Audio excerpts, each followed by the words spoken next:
Welcome to the Genius Factory. Enjoy the video. You start by preparing both the Haval H6 and your iPhone.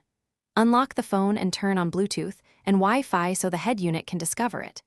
If you're using a wired connection, plug a known good lightning cable into the phone and the car's USB port labeled CarPlay or Media. Once done, make sure the car is in accessory or ignition mode so the infotainment system powers up. These steps ensure the system can detect and authorize your phone. You now initiate the connection between devices. On the Haval's touchscreen, open the smartphone integration menu and choose Apple CarPlay or phone projection.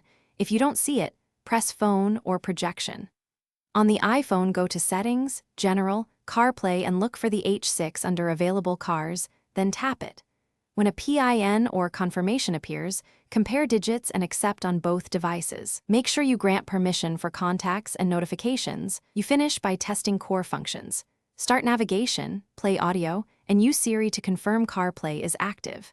If something fails, first restart the iPhone and power cycle the car, then reconnect using a different OEM or high-quality lightning cable and another USB port if available.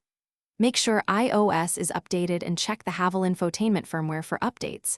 Outdated firmware commonly blocks CarPlay. If problems persist, clear paired devices from the head unit and repair. This often resolves stubborn authorization or connection errors. Thanks for watching. If you found this helpful, don't forget to like and subscribe.